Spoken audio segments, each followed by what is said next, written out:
On today's show, we are previewing the Cavs 2022-2023 season center group that, of course, is headlined by Jarrett Allen. I want to thank you again for making Locked On Cavs your first listen every day. Remember, we are free and available wherever you get your podcasts. You are Locked On Cavs, your daily Cleveland Cavaliers podcast.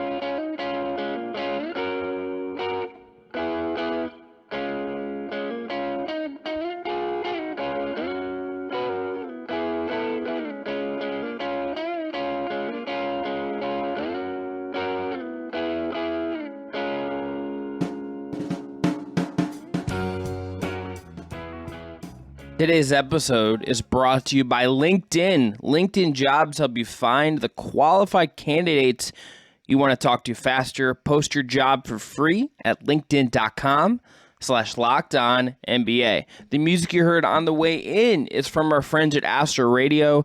I'm Chris Manning, covering the Cavs and the NBA at large for places like Diamond UPROXX and Destination Fear the Sword. That man over there in the orange, if you're watching on YouTube, and the Nike ball cap, is Evan Dammarell.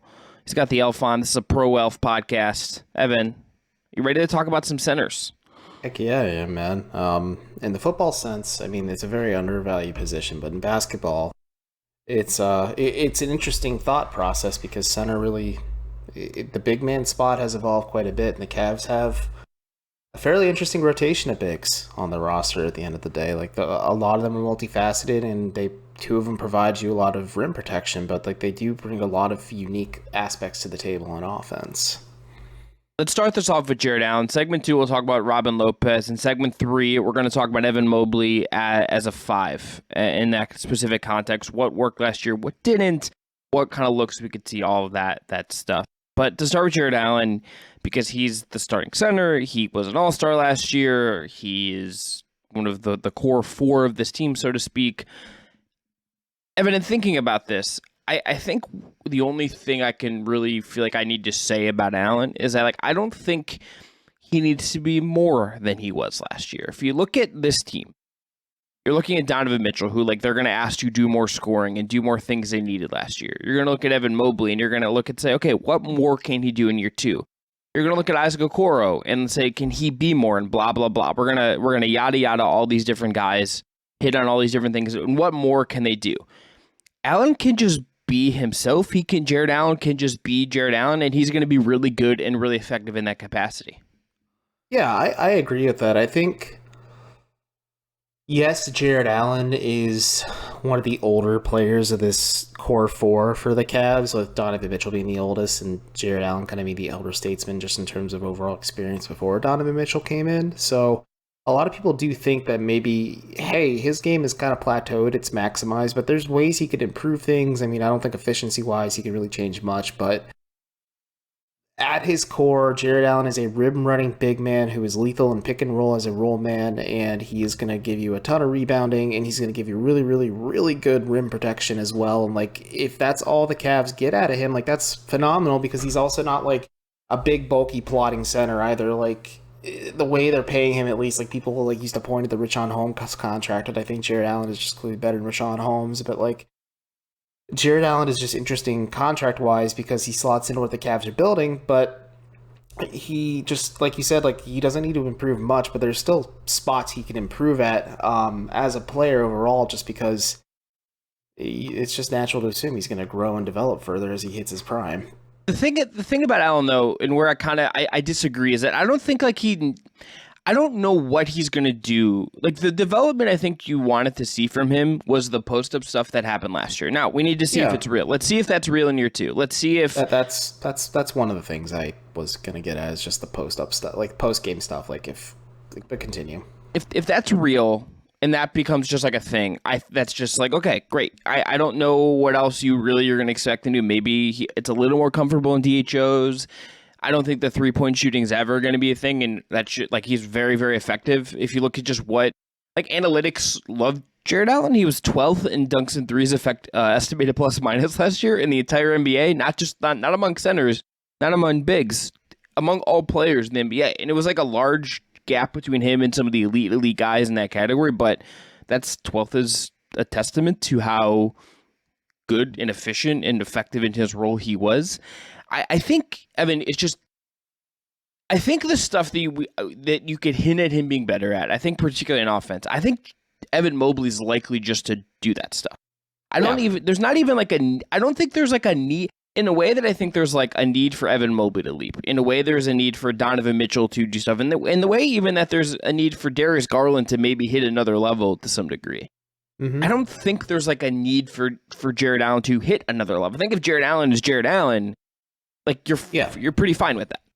No, Chris, you and I agree on that. Like, okay. I wholeheartedly agree on that. Like, I don't think the Cavs need more out of Jarrett Allen. Like, yes, there's small things. Like I said, like it's going to be hard for him to improve how hyper efficient he is because the volume of takes he gets are primarily at the basket, and he is the recipient of Darius Garland and now Donovan Mitchell and eventually Ricky Rubio passes just in the pick and roll, lobs, cuts, you name it. But there could be small developments and wrinkles and quirks. Like you mentioned the post game. Let's see if that's a real thing. Jarrett Allen has kind of mentioned to folks during training camp that like he, over time, at least wants to become a little bit more comfortable using, like, just being a player who can kind of create shot opportunities for guys on the perimeter where, like, if he's posting up, he's more comfortable kicking it back out to getting to, like, Donovan Mitchell, Darius Garland, who's floating out there because defenses collapse on him. Like, there's small stuff like that where, like, you could see a slight uptick in assists because he's just playing with more three-point shooters, or maybe he just becomes a more hyper-efficient player at the rim, or, like, you know, at times we saw last season him switching out onto the perimeter at times and kind of defending up opposition when opposing teams force to switch. Like, if he's more comfortable in his own feet doing that, in his own skin doing that, like, those are the small things. Like, they aren't going to be the bread and butter of his game, but, like, it's small stuff that he can kind of round out the core his core foundation to kind of just, we then have, like, a clear image of, like, yes, we know what Jarrett Allen is, X, Y, and Z, but, like, there's some ABC stuff sprinkled in there too, and it's just going to be small little things, and I just think, yeah, we're in agreement that, like, the Cavs don't need that from him, but there is going to be a natural growth and progression from him still, and it is interesting to think about just what Jarrett Allen is, and maybe what more he can add to his game when he's pretty complete just for what he is as a player right now and for what the Cavs need from him as a player. Yeah, I think the ABC stuff, I think particularly the switching on defense, and I think the amount of posting up we saw, I would be pretty optimistic if that's real. Like, it was interesting that he said that at Media Day, that was like a thing. He got asked the Media Day question of,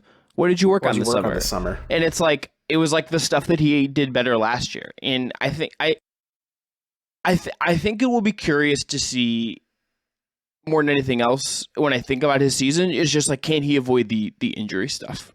Like, we can like the post up stuff is fine. The all that stuff isn't going to matter. I think like his availability just ultimately ends up becoming like the thing that maybe matters more than any of this. Like, this stuff all is going to matter. The season just took a dive for the Cavs last year when he gets hurt. They are not the same team. Mobley was not quite ready to just handle all that defensive burden on its own. We'll get into like the bad Moses Brown numbers. Moses Brown was not an effective replacement, particularly on the defensive end of the floor. If Jarrett Allen is just like able to not miss, he played 56 out of 82 games last year. If that doesn't happen again, he plays 75. You're like that. I think your JB Bickerstaff is like, great. That's fine. You're good with that.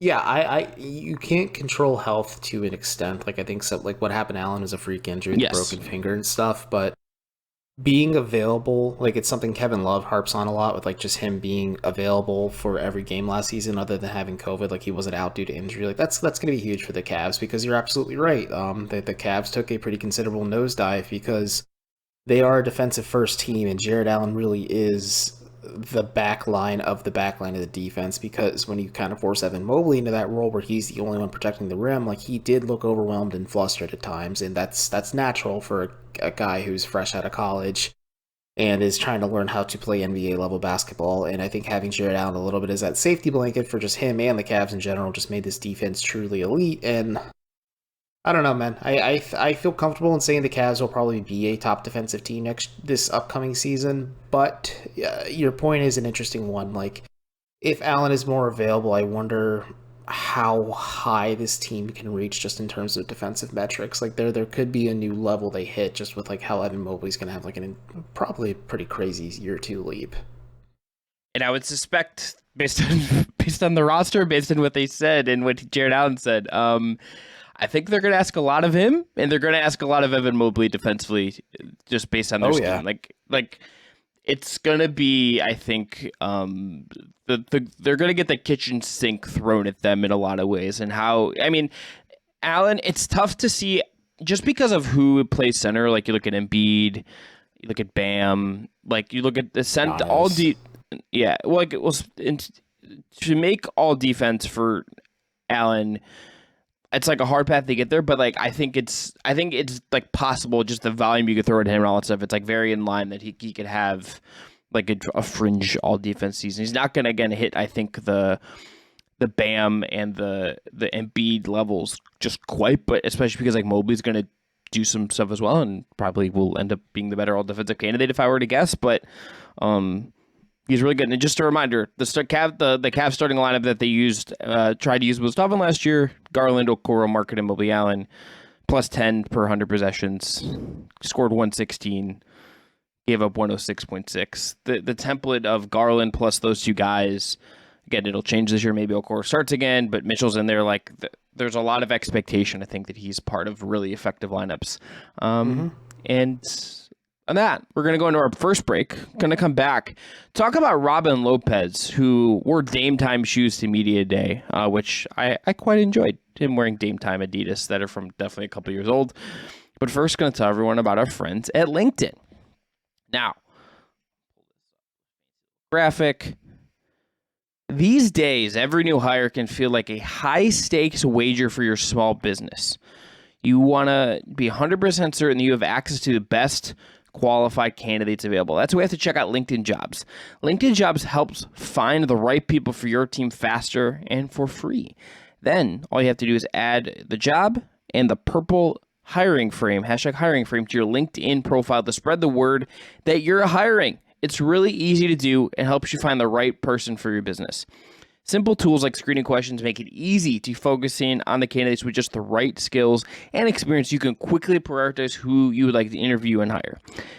Businesses are trying to finish the year strong, make their teams better, and find the right person for your team is key to that. We just did this at Lockdown. We brought in Jake Stevens, the king of all kings, and our team is better as a result. You can do that too with LinkedIn Jobs. It's why small businesses rate LinkedIn Jobs #1 in delivering quality hires versus leading competitors.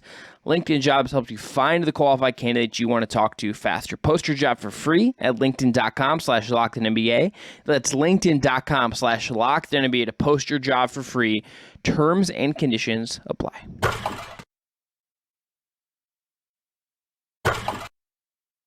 Okay, we're back. Chris Manning, Evan Dammarell. Let's talk about Robin Lopez, Evan. Are you ready? Are you ready for to talk about the mascot killer? Yeah. At the top, him acknowledging the fact that he's putting the ball in Moondog's court to reach out and settle this difference between them, like, it is pretty funny. And then him breaking down the mascots he truly hates, saying that the Toronto Raptor is one of the most arrogant mascots he's ever experienced. And then Benny the Bull being like a toxic ex is really funny to me. But as a player, like... Before we... Just a little more mascot talk, two things. Okay, a little more mascot talk. Did you see the boardroom report about how much the Nuggets mascot makes? And do you think Robin Lopez has feelings about that? Because I suspect he does.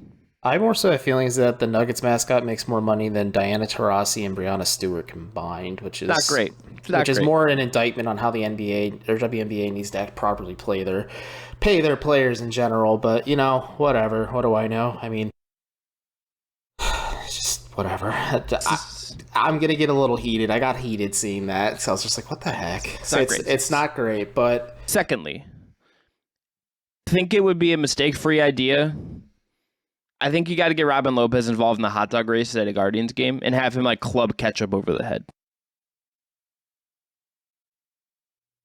Yeah, that'd be fun. I mean, like that's how Mustard gets his first win of the season. Well, no, Mustard won this weekend. Oh, did he? He won this weekend, and they showed him on the broadcast walking around with his championship belt and like yelling at people in the crowd. It was great. But I want more of it. I want Robin Lopez to be like his like wrestling manager. That's what I'm aiming for. Anyway, Robin Lopez is the player. Robin Lopez, the person as well. I think it's funny that he said he's been to Cedar Point several times since signing Cleveland. I'm like, this guy is so cool. He's just like a normal dude. Did you think The Chris He's like Herring, him and Jarrett Allen were like debating the best episodes of The Twilight Zone in the locker room, like in between training camp practices. I'm just like, yeah, you are a normal person in a big person's body. 7 foot tall, 245-ish pounds. So throw some numbers at you.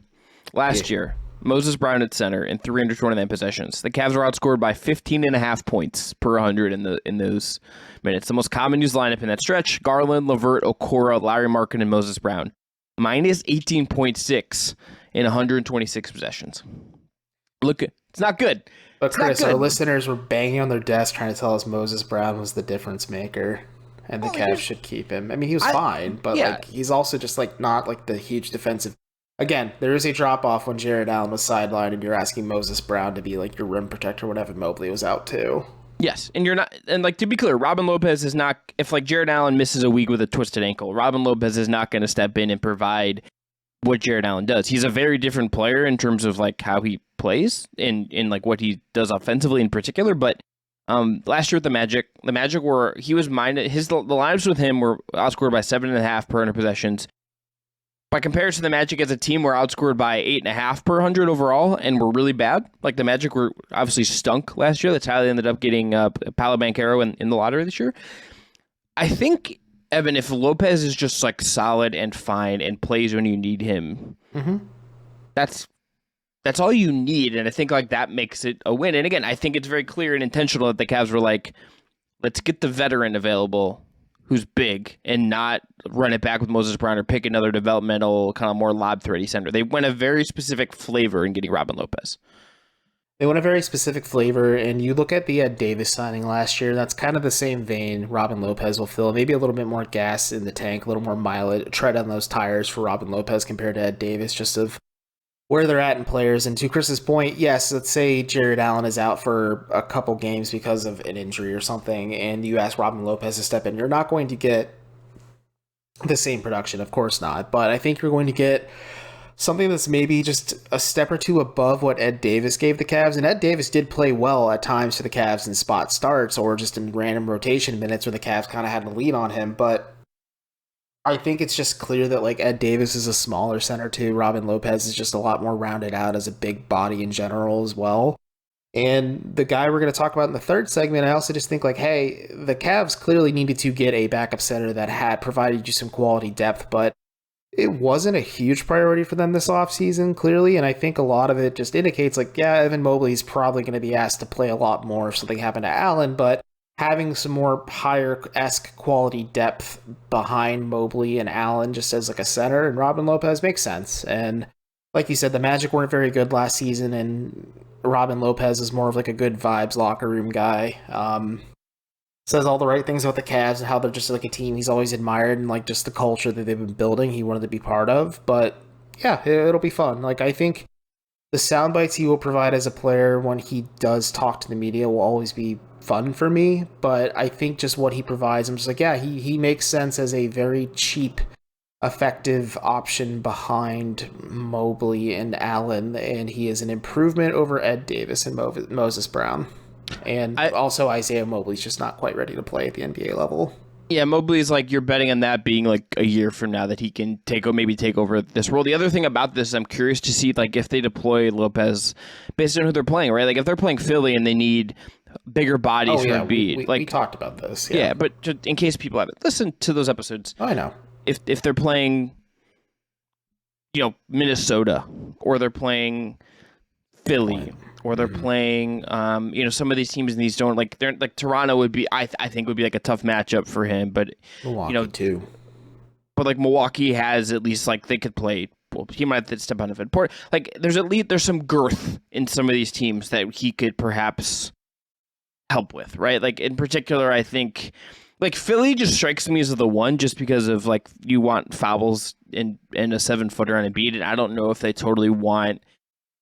This is like a tease for segment 5. I am very curious to see how the Cavs like use Mobley at the 5 and what they ask him to do in that context, because Lopez is kind of like the cipher for that. Like, do you want to throw Mobley and have him bang against some of these guys, or like deal with some of that over and over again on a night-to-night basis? If it's against like these really, really physical guys, maybe not. You're playing the Knicks. Do you want Mobley defending like Mitchell Robinson at the 5, or do you want him defending Randall or Hartenstein or Toppin if the bench guys? Like, who do you want him defending? I think is a question, and Lopez gives you some optionality. But like, would I expect Mobley to play the 5 against like Golden State when Draymond's at the 5? Yeah. Or if like you're playing Milwaukee or you're playing like Miami and Bam, like I think Mobley and Bam is like a reasonable thing in situation not to play Lopez in, right? Because Bam's a little quicker, can dive from the paint. Like, you need some options, and Lopez at least gives you some options. Oh, absolutely. And I think that's a smart point, is just keeping your bigs just out of foul trouble in general by having a guy who can maybe soak it up a little bit. And also, you're not asking Robin Lopez to play 30 minutes a night or anything like that. You're asking him at most to play 10 or 15. And there's very realistic possibility and a very realistic chance that he just doesn't play for the Cavs to start the season, because JV Bickerstaff only goes 8 or 9 players deep on his rotation, and he may prioritize other options off the bench, like if it's LeVert, Neto, Love, or Okoro, Neto, Love, and then he like leans on Dean Wade instead. Like, that's entirely plausible, and Robin Lopez is just a guy who's expected to be ready in certain scenarios, as Chris kind of pointed out. Yeah, Toronto might be a great indicator of that, because they're play small. They don't really have a traditional center on that roster that they're going to play. Like, do you want him defending Precious Achiuwa? Like, probably, I would guess no, that you're going to just play Mobley at the 5 more in that instance. Just 2 statistical things to note about Lopez if you haven't watched him play a ton. He has never been a strong defensive rebounder, but he's a good offensive one. He did hit the last 2 years. He has not blocked a lot of shots. He did previously. And this is actually 3 things. He has never fouled a lot, which is something Allen is also really good at. And I suspect that if there's something if you're trying to keep some schematic similarities between your centers, even if they're very different, having bigs who will contest shots but not foul a lot feels like something that feels notable to me, let's say. Mm-hmm. Okay. Yeah, after absolutely. The break, let's talk about Evan Mobley at the 5 and what that might look like. Gotta tell everyone about BetOnline. BetOnline is your number 1 source for your pro and college football betting needs and sports info this season. Find all of the latest football developments, game matchup news, and podcasts, including the current slate of games. I mean, there's a Monday night game that you can still get a look at. There's the upcoming NFL slate. I saw it's Packers and someone really random in London next week, and I hope people enjoyed the Vikings. The English people enjoyed the Vikings and the Saints. Dude, I did not enjoy that game because I overslept today and did not know Alvin Kamara was out. But go ahead. That's struck. I did not start Kirk Cousins in my fantasy team, and that was a really good decision. BetOnline is the fastest and easiest way to check in on all your favorite sports and events, including MLB, MMA, boxing, golf, and the NBA. Because guess what? The NBA is back. Head to the website today or use your mobile device to learn more about the trends in action. For instance, Evan Mobley is plus 1,600 to win Defensive Player of the Year. The Cavs over-under, meanwhile, is set at 46.5, since that went up after they got Donovan Mitchell. Remember, that's BetOnline. That's where the game starts.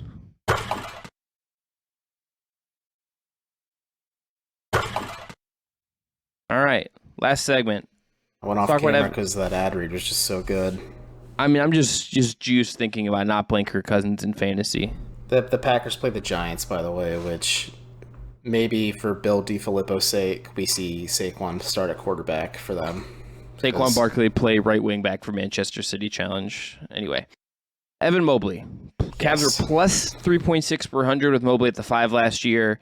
Interestingly, skewed better offensively than defensively in those looks. The most common look was Garland, LeVert, Okoro, Markkanen, and Mobley. Obviously, can't run that this year because Larry Markkanen no longer plays with the Cleveland Cavaliers. So, Evan, I hit on this at the end of the last segment. I think the curious part about this to me is how they deploy him in this context in year 2. I think the template would be like one of Mitchell or Garland, and I think Mitchell, Andy Bailey has kind of convinced me to go Mitchell, Mobley, and then Garland and Allen just because of the lob thing with Mitchell. And then put as much shooting as you can find with Mobley. Let him do defensive stuff. Let him play that zone if you want with him at the top of the key, and let him just kind of roam and do Evan Mobley things. But I also suspect that this is going to be one of these things that takes time to figure out. There are things about the Cavs that I think will work right away. But I think the Mobley at the 5 thing is something they were trying to figure out last year. To change up roster a little bit, I think there's more to figure out there, and I'm curious to see kind of what the first impulses are and what the adaptions are with Mobley at the 5. I agree with that assessment. I do. And Mobley at the 5 would make sense at the bench units, especially if you don't really want to call on Robin Lopez's number. And let's just say the Cavs deploy a lineup or a bench unit where Donovan Mitchell is the de facto point, Evan Mobley's at the 5, you play Kevin Love and Dean Wade next to him, so you're a little bigger, but like it's some interesting size differences there in shooting, and then you play maybe Halu Neto alongside him just to have a secondary point guard as well, just to, kind of keep the offense flowing. Or you bring in Karis LeVert if he's able to be more comfortable off ball as a shooter and a spot up shooter in general. There's certain ways you could go about this, and then obviously you can flip in Mobley for Allen as well if you just want to just go with a more traditional lineup. But Mobley is just such a fascinating player, and the statistical bump, like you noted, offense doesn't really surprise me, just because Mobley is just such an interesting player and he's so multifaceted as an offensive threat. And the thing is, though, is he's just so incredibly raw that we don't really know what he truly can be at this point. I don't think, frankly, anyone can tell you what he can be, but there's a lot of creative ways the Cavs can utilize him on offense and in certain sets and scenarios as well. And he could be a guy who initiates the offense at the top of the key, or he acts as an offensive hub and he kind of kicks the ball out to somebody on the perimeter, or he gets it to somebody who's slashing or attacking the basket, whether it's Isaac Okoro or Karis LeVert. The 3-point shooting stuff is certainly interesting too. I really think they are going to try and make it happen. I asked JB about this on, I believe, Thursday or Friday at training camp, where I just said, hey, Evan's been shooting 3-pointers for almost 10 minutes now. Do you want that to kind of be part of his game right away, or do you want to ease him into it? He's just no, if Evan is open, we expect him to shoot it when he's out on the perimeter. So if it's a real part of his game and he really does provide some gravity and he's an honest 3-point threat that keeps defenses honest, that kind of allows Cleveland to get a little more creative at the 3 spot as well, because they don't need a guy who's going to be soaking up a ton of shots, and a guy who maybe is a perimeter liability like Isaac Okoro on offense could make a bit more sense functionally offensively if you have another guy who's dragging a defender out of the paint, Evan Mobley. I think the other part of that is Lamar Stevens would benefit from that too, right? That's if Lamar, if you could build, if Mobley can shoot, and that's again, it's a lot of pressure put on him, but Lamar becomes Lamar, Okoro, Mitchell, and like Love or Wade, one of those guys, you could build some really interesting kind of lineups that kind of cover for each other. The question is what does Mobley provide on offense? Someone can fact check me in this. I was looking up the lineups with Mobley and Love on Cleaning the Glass, and I don't think they ran their data, unless I put something in wrong or there's a glitch or whatever. Does indicates that Mobley, when he was at the 5, did not play with Love as a 4, which again, that could there's so much about last year's Cavs season that was weird, right? There's so much about it that was dealing with injuries, dealing with guys being out. Kevin Love had COVID, other guys had you had all these issues. But was that also something where Mobley and Al, Mobley and Love, they didn't like the fit for whatever reason, or they were wanted to support Mobley as a rookie with certain defensive personnel? And does that change this year? Because I think if particularly if Mobley is not a willing shooter, it doesn't work out in the way I think that is optimal for them. Maybe this gets to a place where it's okay. We'll tinker around with this more. We'll play Love and allow him to space, and that would be, I think, helpful to Evan Mobley. It really would. It'd be fun. So the problem. So the issue was, when I pulled this up, in these lineups, Love is listed as the center, Mobley is listed as the power forward, but I would flip this. So those were minus 3.1 per 100 possessions, scored 109.6, gave up 112.8. So average defense, below average offense. The most common one was Rondo, Stevens, Osman, Mobley, Love, 97 possessions plus 15.7. So basically 100 possessions out of the nearly 1,500 it's not very common. There's no rhythm to so much of this, and that, I think, for me at least, Evan, that makes it hard to with some of this, and I think maybe mostly Mobley at the 5, even though I suspect he's so good that he's going to be good at it, and there's things about his game that I think will make him very good at it. What the lineups look like and what the rhythm of those lineups looks like, it's hard for me to kind of guess at right now because we just had like the way it looked last year was so mismatched and so all over the place. Yeah, it was mismatched and all over the place, and I think Evan Mobley's rookie season did accelerate the Cavs and kind of where they just stood in the grand scheme of the NBA. I think a lot like Darius Garland clicking and Jarrett Allen just kind of clicking too obviously played their parts as well. And I think year 2 Mobley really could. I don't want to put too much pressure on him, but I don't think it matters because I'm a podcaster and I don't work for the team or anything. But I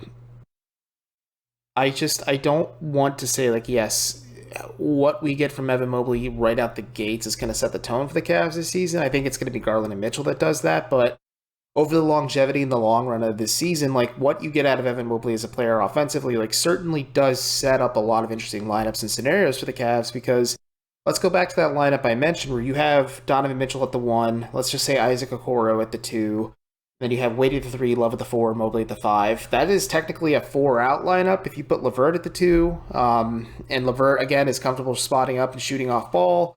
Like, that's a 5-out lineup. Like, that's a really interesting kind of wrinkle the Cavs can run out because that, like, keeps defenses super, like, chaotic and unable to kind of protect the paint. And the Cavs become a bit more dynamic as a team as well because a lot of what they did offensively was predicated on building a presence in the paint and just kind of overwhelming teams on the interior. And then sometimes trickling out to the three-point line as well, and JB Bickerstaff calls it a fetishization of the 3 overall, but there is some merit to the fact that the Cavs can make their lives a heck of a lot easier if they are shooting more 3s, and let's just say Evan Mobley just becomes a bit more of a plus shooter. Like, I don't expect like a dramatic leap from him, but like he's going to become a better shooter this season, and like you see some more of those playmaking chops, like hey, it's going to be fascinating to see what he's at the end of this year because then a lot of like really strong momentum will be carrying with him into year 3 when like everything is really going to start clicking for him and like we'll have a pretty clear idea of what he could reach potential wise as a player.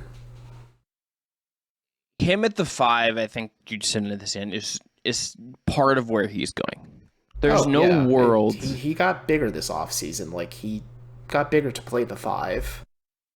He's a 7-footer in the NBA. He's going to play some 5. Him and Allen fit that. I think that's the question. It's about how good can he be as a center and where does that lead you? Where does that open up? What does that mean for other people? And like even beyond the shooting, I think even if Mobley shows growth as like a passer out of the elbow, you know, in different spots and like that, and there's cutting and there's guys dashing in and you support him with the right ball handlers to kind of make it all flow. I think there's a lot of that could work there. Like we obviously won't get to see it until February at the early, like let's say until he comes back or whenever Ricky Rubio Dubs comes back. But like starting point of like Mitchell, Rubio, and Mobley sounds really interesting to me because you could do Mitchell off ball stuff, you could do Mitchell slashing stuff, you can do Rubio kind of orchestrating stuff, and Mobley diving around them. Rubio can be that bigger guard that kind of has that. Obviously, that's what he does defensively, right? Like. Mm-hmm. I think there's like all these different looks that I kind of can't wait to see. And again, like I'm very curious. I think we might see this opening night is the thing. I think. Yeah, I mean, Scotty Barnes is like an interesting like indicator of matchup for like what Mobley is too. Like I don't know, like those two going at each other is gonna be really fun to watch because like Barnes is a 3 through 5 type player. Like Mobley kind of is in a similar vein where like you can't peg him positionally, but like he just does so many interesting things that like. It's going to be a fun, mild-mannered dudes having a rivalry situation for years to come. I think Mobley at the 5 is going to be something that like shifts a series at some point, and I can't wait to see what that looks like. Yeah, he could be a bit of an X factor at that spot, and I don't know. Let's just say next year, like Kevin Love comes back on like a more reasonable contract just for the vibes and such, but like you're phasing him out of the rotation just because of age and maybe Isaiah Mobley's in there, but like if you really are able to lean on, and we talked about this a bit, like they had Lauri Markkanen just with his length kind of frustrating opposing offenses just a little bit at the 3, and then that made life a little bit easier for Mobley and Allen on defense, but they still had to try really hard when they had to share the floor with Markkanen, Sexton, and Garland. But now that you have Mitchell and Garland out there, like you're asking a lot out of Mobley and Allen on at least on the interior defensively. Like, how much are you going to be able to lean on them? And I think the Cavs, I guess, just feel comfortable in saying, like, yeah, like we're going to put pressure on Evan Mobley, and we know he can handle it, and then some. That's what you do with your superstar players. That's what you do with the guys that very well could be the best players on your team in short order. Evan, I'm going to make a final prediction at the end of the show. Playa. Evan Mobley is going to be an all-star this year. Not a super hot take, but I think the Cavs. I'm going to have a column I do every year for this where it's like a bunch of thoughts I have, predictions. One of the to spoil that, one of the things I'm going to say is that Cavs will have 3 all-stars again. It's going to be Mitchell, Garland, and Mobley. I agree with that, and I think Allen will be a close snub just because there's a lot of big men in the East that are good. Yes. Okay. That is going to be it for today's show. I want to thank you again for making Locked On Cavs your first listen every day. Remember, this episode was produced by Jake Stevens. Jake's the best. Support him and all the music he does. We're going to be back on Tuesday to preview the Cavs win group, perhaps the most uncertain group on the Cavs roster heading into the season. Evan, is that fair? Is that a fair assessment? Yeah, I think it's 100% a fair assessment. Like, I'm excited to sink my teeth back into this team, and I think being back around everything really just get the juices flowing again, and we got some good momentum heading into the season opener, which by the time this episode posts is 16 days away. Got a preseason game this week. Howdy, I know. Lord. Wild stuff. All right. Hope you tuned in for that preview of the Wings and all of our episodes this week. If you want a great second listen, now check out Locked On Fantasy Basketball. Josh Lloyd hosts the #1 daily fantasy basketball show on the planet. That's free and available wherever you get your podcast. Look, check out Locked On Browns as well. And look, it's the Guardians are about to be in the playoffs. Go check out Locked On Guardians. They're going to host some playoff games this weekend. Jeff Ellis does a great job on that podcast. Go check that out. I'm Chris. That's Evan. Everyone be well. We'll talk to you tomorrow.